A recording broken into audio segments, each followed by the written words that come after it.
Dans la vidéo que vous avez vue, je n'ai pas fait de cadenas, je n'ai pas tapé, je n'ai pas violenté. J'ai juste demandé à ce qu'on sorte et je l'ai poussé vers la sortie. Quoi? Tu mens?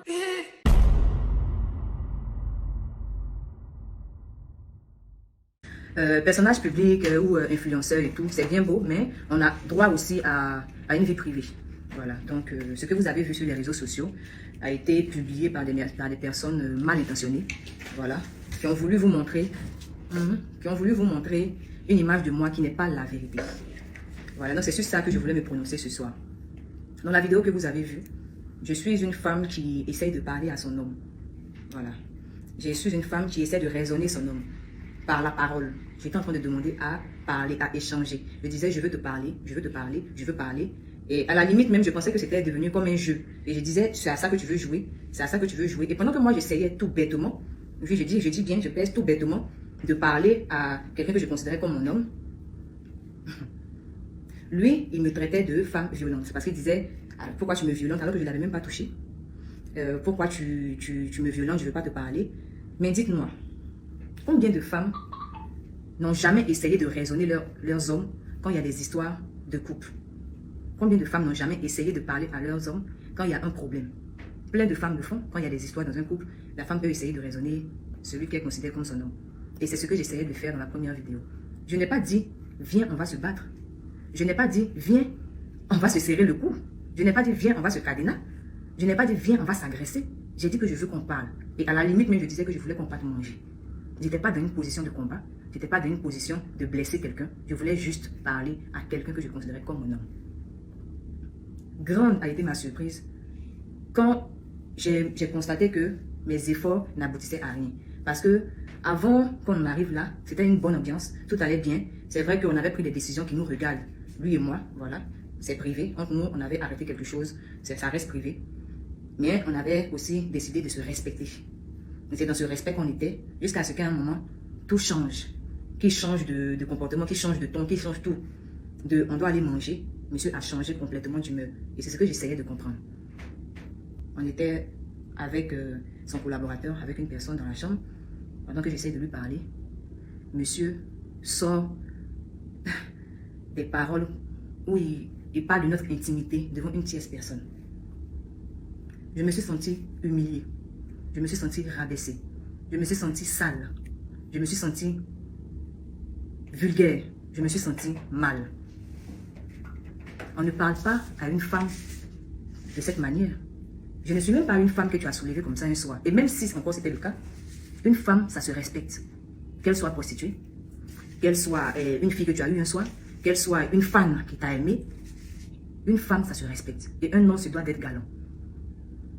Donc quand tu sors ce genre de choses à une femme qui n'est même pas tout ce que je viens de dire, qui est une femme à qui tu as déjà dit une fois je t'aime, une femme qui t'a ouvert les portes de sa famille, une femme dont la famille t'a accepté, une femme que tu as présentée à toi, à tes parents, à ton père, quand tu sors ce genre de paroles à une telle femme, une femme qui a donné de son temps, qui a donné de son amour, une femme qui a été toujours disponible pour toi, dans le meilleur comme dans le pire, une femme qui a presque tout sacrifié pour que toi tu sois vu, que toi tu sois plébiscité, que toi tu sois en haut, c'est blessant. La première violence qu'il y a eu dans cette vidéo a été verbale. La première violence a été verbale. Parce que là, il chosifie la femme. Il chosifie l'acte. On peut dire tout ce qu'on veut de moi, mais je suis rattachée aux traditions africaines. Et l'acte là, ça compte. C'est notre intimité. C'est pourquoi on parle de crime passionnel. Pour ce genre de violence là, on parle de crime passionnel. Même là encore, je n'ai pas réagi. J'ai quand même insisté pour qu'on parte. Et je l'ai même poussé à la porte. Je dis avance, allons-y. Parce que j'avais honte. Parce que je me suis sentie salie. Je me suis sentie blessée. Le sexe est sacré. Ce n'est pas quelque chose qui est banal. En tout cas pour moi, et par rapport à l'éducation qu'on m'a donnée. Je ne suis pas une femme qui court à gauche, à droite. On peut dire tout ce qu'on veut de Eunice. Je ne suis pas une femme frivole. Je suis une femme qui s'est consacrée uniquement à toi. Le minimum, c'est le respect. J'ai été blessée. Et même là, quand vous regardez la vidéo, je n'ai pas réagi. Je n'ai pas fait de cadenas. Je n'ai pas tapé. Je n'ai pas violenté. J'ai juste demandé à ce qu'on sorte et je l'ai poussé vers la sortie. Pourquoi on quitte là devant son collaborateur? Parce que je me sentais gênée.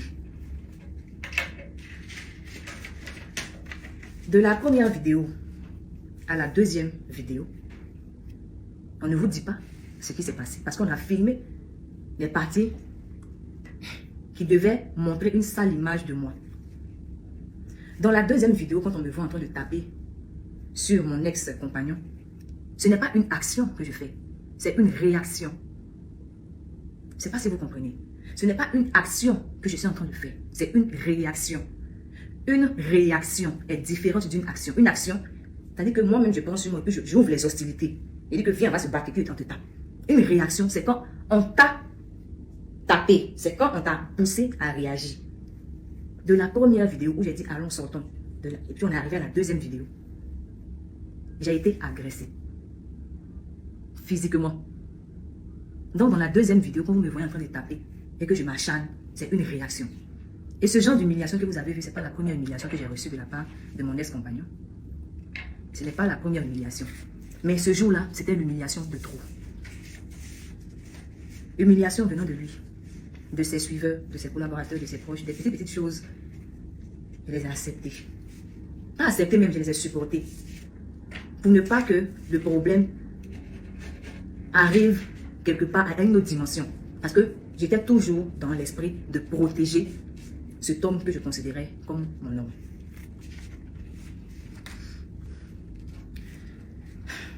J'étais dans la réaction. Et pour ça encore, je présente encore mes sincères excuses. Je suis Eunice, la comédienne. Je suis Eunice, l'humoriste. Mais je suis Eunice, l'être humain qui a un cœur. Je suis Eunice, une femme qui a aimé. Au-delà de la joie, de l'amour que je vous donne, je suis aussi une femme sensible. Et je tenais à remercier au passage mes partenaires qui ne m'ont pas abandonné, qui ne m'ont pas lâché depuis que cette vidéo fait rage, fait parler d'elle sur les réseaux sociaux. Mes partenaires qui sont restés quand même avec moi, qui ne m'ont pas laissé tomber. Je vous dis merci et je vous présente encore mes sincères et profondes excuses.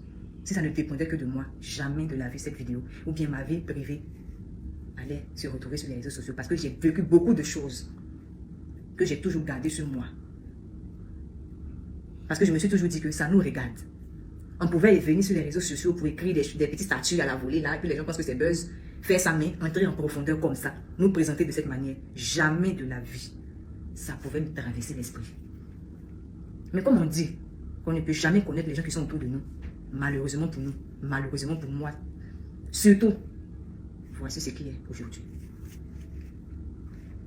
Donc dans cette chambre, il y a eu beaucoup de choses qui se sont passées. C'est le cadenas que vous avez retenu, parce que c'est ce qu'on vous a montré. Quand vous regardez la vidéo, au moment où moi je prends le dessus, parce que comme je dis, avant que je fasse ce que vous avez vu, avant que je ne tape, il y a eu une action. Et c'est à l'action que j'ai été en train de réagir. Et quand je réagis, que je prends le dessus, mon petit moment de victoire, ça n'a même pas pris, ça n'a pas duré, parce que le reste du temps, c'était moi qui étais à terre. On filme cette petite partie, je me retrouve à terre. Dès que je me retrouve à terre, que le monsieur reprend son côté d'homme, on coupe la vidéo. Et malgré toute la violence qu'il y a eu à mon égard, jamais, je dis bien jamais, je suis venu signifier quoi que ce soit sur les réseaux sociaux. Parce que, peut-être que vous ne le savez pas, mais cette vidéo date de plus d'1 mois, quand j'étais à Paris, quand j'étais en France. Quand je suis rentrée, avant que je revienne en France même, il y avait eu cette vidéo. Pour ceux qui suivent mon actualité, en aucun moment, j'ai signifié quoi que ce soit sur ce qui s'était passé. J'ai continué ma vie comme si de rien n'était, parce que j'avais décidé de passer à autre chose. Et je reste toujours sur cette position. Je n'ai fait mention de ça nulle part. Vous me voyez Eunice, je viens ici. Hé, pourquoi tu parles comme ça? Hé, pourquoi tu parles comme ça? C'est mon rôle. Mais quand on enlève les caméras, je suis une femme responsable. Je suis une femme qui sait ce qu'elle veut. Je ne suis pas une femme olé olé, non, non. Et pour ça, je remercie mes parents qui m'ont donné ces valeurs-là. Tout ça s'est passé. Et ce jour-là, quand j'ai eu un peu de répit, je suis sortie de la chambre et je me suis rendue à la réception de l'établissement. Quand je suis arrivée à la réception de l'établissement, j'ai signifié la violence qu'il venait d'avoir. Et en France, c'est différent de chez nous ici, en Afrique ou bien en Côte d'Ivoire. Quand tu signales une agression ou bien un acte de violence, automatiquement, eux, ils appellent la police. Moi, je pensais que c'était dans les films même, parce que j'avais jamais vécu ça. Où tu appelles la police et puis 2 minutes, en même temps, ils arrivent là. C'est le jour là où j'ai vu ça. Je suis allée, j'ai dit que oui, il y a eu la violence, on m'a violenté, on m'a fait tant. Ils ont appelé la police automatiquement. Et je ne me suis pas opposée. Quand la police est arrivée, sur le coup, j'étais choquée. J'étais énervée. Comme je vous ai dit, je me suis sentie salie, trahie, abusée, utilisée, tout ce que vous voulez. Parce qu'à la base, quand j'ai décidé de repartir en France, c'était pour aller apporter mon soutien à quelqu'un que je considérais comme mon homme. Je n'avais aucun spectacle. Je n'avais aucune activité à faire en France. J'ai payé mon billet. Je me suis déplacée, je suis partie juste parce que monsieur avait besoin de mon soutien. Et moi aussi, j'avais besoin de lui apporter mon soutien parce que ma vision d'un couple, c'est ce qui t'arrive m'arrive.